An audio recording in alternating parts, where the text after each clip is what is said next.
Treino em Foco responde.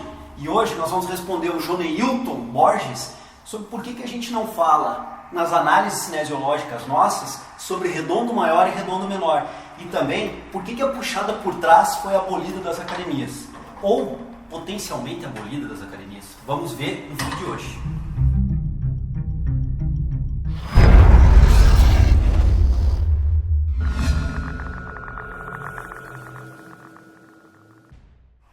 Bem, pessoal, como eu já fiz na chamada, hoje nós vamos responder, semana temática Treino em Foco Responde, ao Joneilton Borges, que nos perguntou por que o João não comenta no trabalho, quando se faz uma discussão cinesiológica, por que a gente não comenta sobre o redondo maior e o redondo menor.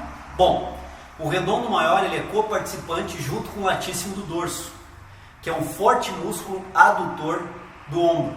Nesse exercício que eu vou executar agora aqui, como eu fiz na chamada, nós temos uma adução do ombro concêntrica e uma abdução excêntrica do ombro. Nessas condições, Joneilton, latíssimo do dorso e redondo maior trabalham juntos no trabalho de adução concêntrico e excêntrico. Por que normalmente a gente fala do latíssimo e não fala do redondo maior? Porque o redondo maior é um músculo extremamente pequeno em termos de volume muscular quando comparado ao latíssimo do dorso.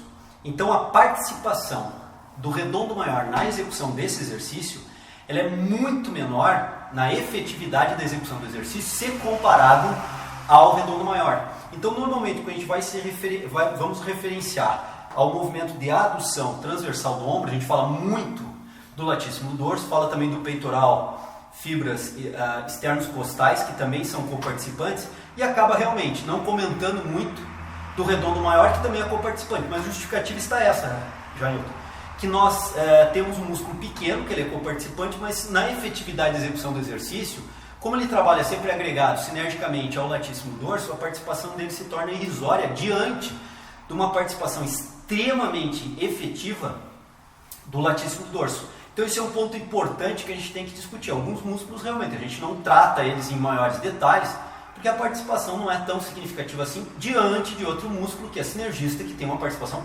muito mais significativa.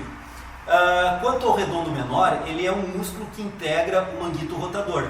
Então quando a gente fez a abordagem sobre o manguito rotador do Treino em Foco, já tem programas gravados sobre isso, nós sim abordamos o redondo menor, coparticipante do manguito rotador nos movimentos de rotação externa do ombro. Então se você pegar alguma postagem do Treino em Foco, onde nós abordamos a análise cinesiológica, algum movimento de execução de rotação externa do ombro e comentamos sobre o grupo muscular manguito rotador, certamente você vai encontrar que a gente falou do redondo menor. Então esses são os dois aspectos aí perguntados por Joneilton. E um último aspecto é por que, segundo ele, a puxada por trás foi abolida das academias. Não é que ela tenha sido abolida, pelo menos é a minha interpretação. É que alguns estudos mostraram que havia algum risco um pouco maior de lesão, há algum risco um pouco maior de lesão na articulação do ombro, em músculos coparticipantes, entre eles aí também o manguito rotador, nessa puxada por trás em alguns indivíduos. Então isso é uma interpretação às vezes um pouco radical dos profissionais de educação física que afastam completamente um determinado exercício das salas de TRP, das salas de musculação. O que nós temos que ter uma interpretação bem pontual sobre isso, a que grupos se tem um risco um pouco maior, um risco potencializado de lesão, e que grupo tem uma condição melhor de se fazer essa execução do exercício. Como alguns pesquisadores da área da educação física colocam, nós da educação física temos às vezes a mania de rotularmos as coisas como um mocinho ou bandido. Então um determinado exercício no momento ele é um mocinho, ele é o melhor exercício do planeta para todas as pessoas, o que não é verdade. Por outro lado, um outro exercício passa a ser o bandido da história, o pior exercício do planeta para todos os indivíduos, o que também não é verdade. Então nós temos que ponderar muito bem isso e vermos para que exercício ou para que pessoas um determinado exercício passa a ser contraindicado e em que condições de treinamento e que indivíduos esse exercício possa ser indicado sim.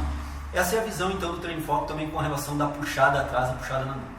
Acredito então aí ter respondido a um seguidor do Treino em Foco, lembrando que essa semana toda nós estamos com semana temática do Treino em Foco Responde e amanhã nós vamos entrar com mais uma resposta para mais um seguidor, trazendo dentro do tema respondido dúvidas de vários outros seguidores. Aguardo vocês amanhã então, mais um Treino em Foco Responde. Grande abraço, até lá.